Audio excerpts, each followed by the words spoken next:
Recipe বানানোর সার্থকতা তো তখনই যখন রেসিপি খেয়ে কেউ জিজ্ঞেস করবে আপনি এটা কিভাবে বানিয়েছেন, তাই না? আর আমার সার্থক একটা রেসিপি হচ্ছে রূপচাঁদা মাছের এই রেসিপিটি। এতটা মজাদার হয়েছিল, সবাই শুধু জিজ্ঞেস করেছিল আমি এটা কিভাবে তৈরি করেছি। একদমই ডিফারেন্ট স্বাদের হয়ে থাকে আর এতটা মুচমুচে আর ক্রাঞ্চি, খেতে অসম্ভব মজা।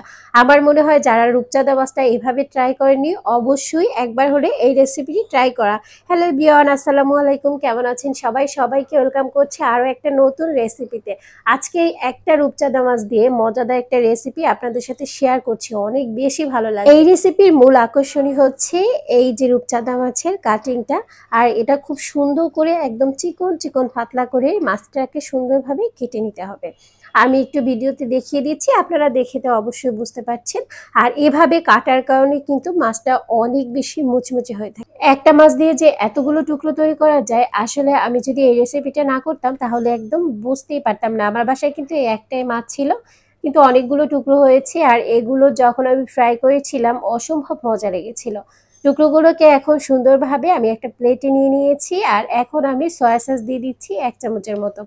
মাছটাকে অবশ্যই মেরিনেট করতে হবে, মেরিনেট না করলে কিন্তু ঠিকঠাক টেস্টটা পাওয়া যাবে না। হলুদের গুঁড়া 1/3 টিস্পুনের মতো, লবণ 1/3 টিস্পুন, আর হচ্ছে মরিচের গুঁড়া 1/3 টিস্পুনের মতো দিয়ে দিচ্ছি। গরম মশলা আর এখানে ধনিয়ার গুঁড়া আছে আর জিরার গুঁড়া আছে, এগুলো 1/3 টিস্পুনের মতো আমি দিয়ে দিচ্ছি। অবশ্যই এই মশলাগুলো ব্যবহার করবেন। 1/3 টিস্পুন করে আদা বাটা, রসুন বাটা আর হচ্ছে জিরা বাটা দিয়ে দিচ্ছি। আর এখানে এ পর্যায়ে আমি দিয়ে দিচ্ছি সরিষার তেল, আর এখানে আমি 1/2 টেবিল চামচের মতো সরিষার তেল নিয়েছি, অল্প করে নিয়েছি। আর এখন ভালো করে হাত দিয়ে মাখিয়ে নেব। মাখিয়ে নিয়ে এটাকে ম্যারিনেট করব। তার আগে আমি এখানে কর্নফ্লাওয়ার দিয়ে দিচ্ছি হচ্ছে 2 চামচ। অবশ্যই আপনারা কর্নফ্লাওয়ারটা ব্যবহার করতে চেষ্টা করবেন, কারণ এর ক্রাঞ্চি ভাবটা ধরে রাখার জন্য কর্নফ্লাওয়ার অনেক বেশি প্রয়োজন। আর ক্রিস্পি আর ক্রাঞ্চি না হলে কিন্তু এই মাছটা খেতে একদমই ভালো লাগবে না। মুচমুচে স্বাদ থাকলে কিন্তু রূপচাঁদা মাছ খেতে ভীষণ ভালো লাগে, যেহেতু এটা ফ্রাই আইটেম।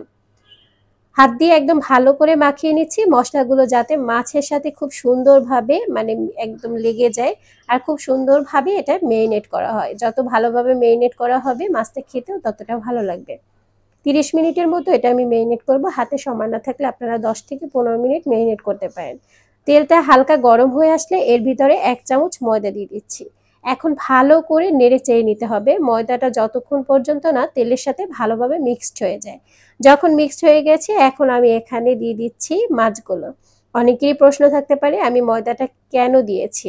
ময়দাটা দেওয়ার কারণে মাছটা একদমই লেগে যাবে না, আর সুন্দরভাবে উপরে একটা পাতলা কোটিং হবে, যেটা খেতে অনেক বেশি মজা হবে, কালারটাও সুন্দর হবে, আর মাছ অনেক বেশি তেল তেলে ভাব থাকবে না।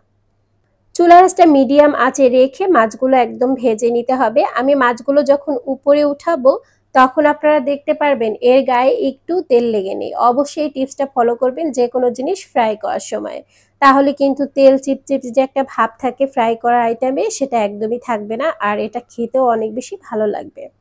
পাতলা যে একটা কোডিং তৈরি হবে তার কারণে এটা খেতে আরো বেশি ভালো লাগবে। একদম সুন্দর ব্রাউন কালার করে ভেজে নিয়েছি, আর কতটা সুন্দর লাগছে দেখুন। কেমন লেগেছে আজকের রেসিপি অবশ্যই কমেন্ট সেকশনে জানাবেন। ভালো লাগলে লাইক শেয়ার কমেন্ট করবেন। যারা ফেসবুক থেকে দেখছেন পেজটি ফলো দিয়ে রাখতে পারেন। ইউটিউব থেকে দেখলে অবশ্যই চ্যানেলটি সাবস্ক্রাইব করতে পারেন। পরিবেশন করে নিয়েছি, আর দেখুন পরিবেশন করার পর কতটা সুন্দর লাগছিল। এটা খেতে কিন্তু অসম্ভব মজা, তো অবশ্যই এই রেসিপি ট্রাই করবেন, আর ভালো লাগলে শেয়ার করে দিবেন। আজ এই পর্যন্তই, আল্লাহ হাফেজ, বাই বাই, টাটা।